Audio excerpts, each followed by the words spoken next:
Welcome to Through the Bible in a Year with Pastor John. We invite you to join us at 1 Oakleigh Avenue in North Providence, Rhode Island. This podcast is presented to you by The Way Ministries, supported by listeners like you. For donations, live videos, podcasts, and more, please visit www.thewayministriesri.org. Thank you and have a great day.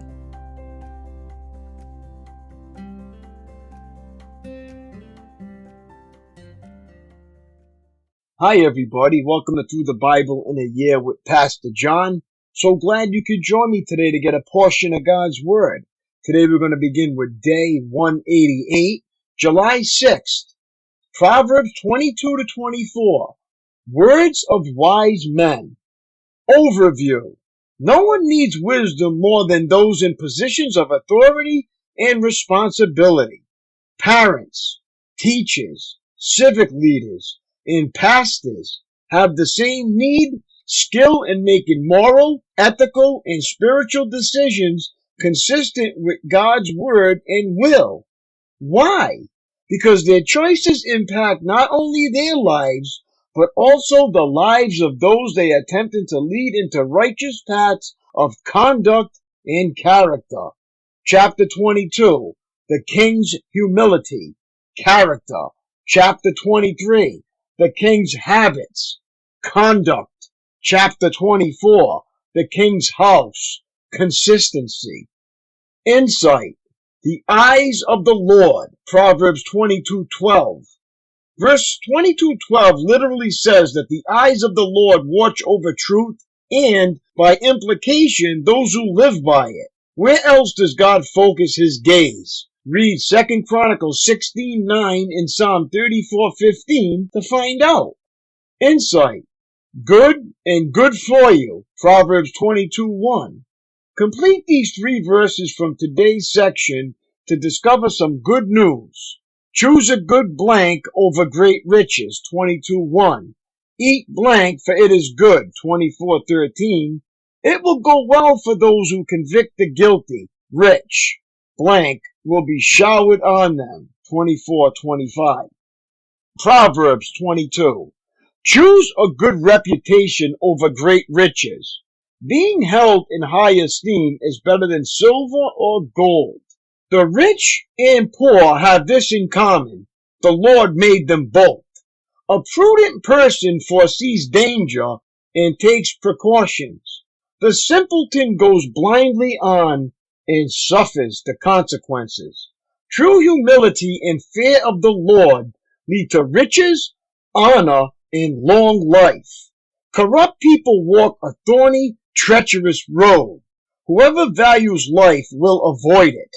Direct your children onto the right path, and when they are older, they will not leave it.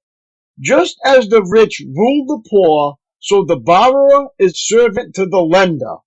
Those who plant injustice will harvest disaster, and their reign of terror will come to an end. Blessed are those who are generous, because they feed the poor. Throw out the mocker, and fighting goes too. Quarrels and insults will disappear. Whoever loves a pure heart and gracious speech will have the king as a friend. The Lord preserves those with knowledge, but he ruins the plans of the treacherous. The lazy person claims, there's a lion out there. If I go outside, I might be killed. The mouth of an immoral woman is a dangerous trap. Those who make the Lord angry will fall into it. A youngster's heart is filled with foolishness, but physical discipline will drive it far away. A person who gets ahead by oppressing the poor or by showering gifts on the rich will end in poverty. Sayings of the wise. Listen to the words of the wise. Apply your heart to my instruction, for it is good to keep these sayings in your heart and always ready on your lips. I am teaching you today, yes, you, so you will trust in the Lord. I have written 30 sayings for you, filled with advice and knowledge. In this way, you may know the truth and take an accurate report to those who sent you. Don't rob the poor just because you can, or exploit the needy in court, for the Lord is their defender. He will ruin anyone who ruins them. Don't befriend angry people, or associate with hot-tempered people, or you will learn to be like them and endanger your soul. Don't agree to guarantee another person's debt, or put up security for someone else. If you can't pay it, even your bed will be snatched from under you. Don't cheat your neighbor by moving the ancient boundary markers set up by previous generations. Do you see any truly competent workers? They will serve kings rather than working for ordinary people.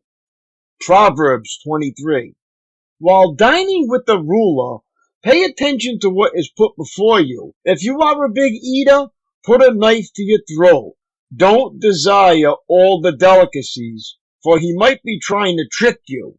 Don't wear yourself out trying to get rich.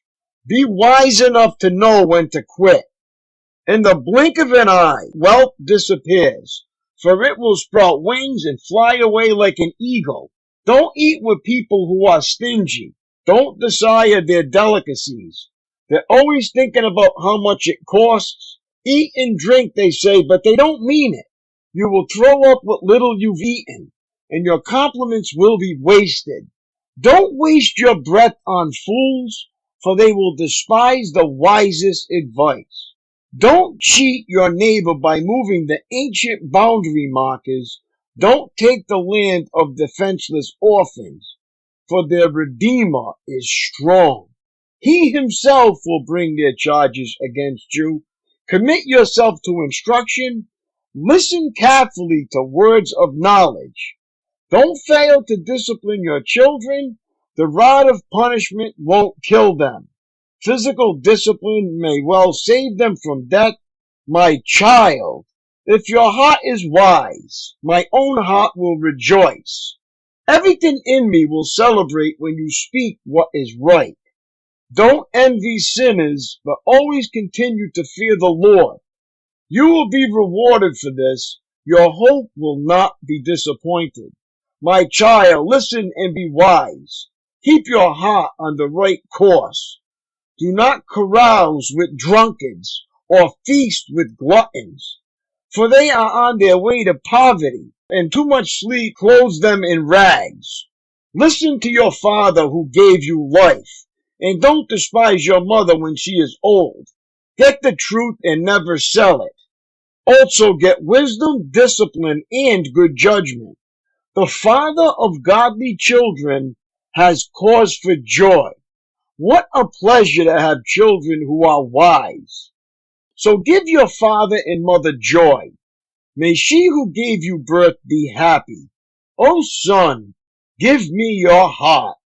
May your eyes take delight in following my ways. A prostitute is a dangerous trap.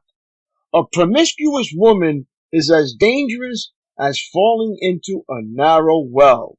She hides and waits like a robber, eager to make more men unfaithful. Who has anguish? Who has sorrow? Who is always fighting? Who is always complaining? Who has unnecessary bruises? Who has bloodshot eyes? It is the one who spends long hours in the taverns, trying out new drinks. Don't gaze at the wine, seeing how red it is, how it sparkles in the cup, how smoothly it goes down, for in the end it bites like a poisonous snake. It stings like a viper. You will see hallucinations, and you will say crazy things. You will stagger like a sailor tossed at sea, clinging to a swaying mast. And you will say, they hit me, but I didn't feel it. I didn't even know it when they beat me up. When will I wake up so I can look for another drink? Proverbs 24. Don't envy evil people or desire their company, for their hearts plot violence, and their words always stir up trouble. A house is built by wisdom and becomes strong through good sense. Through knowledge, its rooms are filled with all sorts of precious riches and valuables. The wise are mightier than the strong, and those with knowledge grow stronger and stronger. So don't go to war without wise guidance. Victory depends on having many advisers. Wisdom is too lofty for fools. Among leaders at the city gate, they have nothing to say. A person who plans evil will get a reputation as a troublemaker. The schemes of a fool are sinful. Everyone detests a mocker. If you fail under pressure, your strength is too small. Rescue those who are unjustly sentenced to die. Save them as they stagger to their death. Don't excuse yourself by saying, "Look, we didn't know." For God understands all hearts and He sees you. He who guards your soul knows you knew. He will repay all people as their actions deserve. My child, eat honey, for it is good, and the honeycomb is sweet to the taste. In the same way, wisdom is sweet to your soul. If you find it, you will have a bright future, and your hopes will not be cut short. Don't wait in ambush at the home of the godly, and don't raid the house where the godly live. The godly may trip 7 times, but they will get up again. But one disaster is enough to overthrow the wicked. Don't rejoice when your enemies fall. Don't be happy when they stumble, for the Lord will be displeased with you and will turn His anger away from them. Don't fret because of evildoers. Don't envy the wicked, for evil people have no future. The light of the wicked will be snuffed out. My child, fear the Lord and the King. Don't associate with rebels, for disaster will hit them suddenly. Who knows what punishment will come from the Lord and the King? More sayings of the wise. Here are some further sayings of the wise. It is wrong to show favoritism when passing judgment. A judge who says to the wicked, "You are innocent," will be cursed by many people and denounced by the nations. But it will go well for those who convict the guilty. Rich blessings will be showered on them. An honest answer is like a kiss of friendship. Do your planning and prepare your fields before building your house. Don't testify against your neighbors without cause. Don't lie about them. And don't say, "Now I can pay them back for what they've done to me. I'll get even with them." I walked by the field of a lazy person, the vineyard of one with no common sense. I saw that it was overgrown with nettles. It was covered with weeds, and its walls were broken down. Then, as I looked and thought about it, I learned this lesson. A little extra sleep, a little more slumber, a little folding of the hands to rest. Then poverty will pounce on you like a bandit. Scarcity will attack you like an armed robber. My daily walk. Laziness is nothing new. The Apostle Paul wrestled with the problem in the church at Thessalonica, 2 Thessalonians 3:10-11. And the book of Proverbs paints a graphic picture of the danger of laziness. Proverbs 24:30-34. The lazy person can expect his endeavors and possessions to crumble and fall apart, not from doing wrong, but from doing nothing. The end result is an impoverished person whose destruction has come suddenly, a day at a time. What has been left undone in your life? Have you been putting off reading a good book, beginning an exercise program, writing some overdue letters, or visiting someone? Take out a sheet of paper and write down 5 neglected tasks you need to complete by the end of the month. Arrange them in order of priority and put a date by each, showing when you intend to complete it. Then tackle project number 1 today. Don't plan on repenting tomorrow. Today might be your last. So true, and such good advice. That's all for today, my friends. It was great reading along with you. Have a great day and God bless. And I will see you tomorrow. Lord willing. Peace.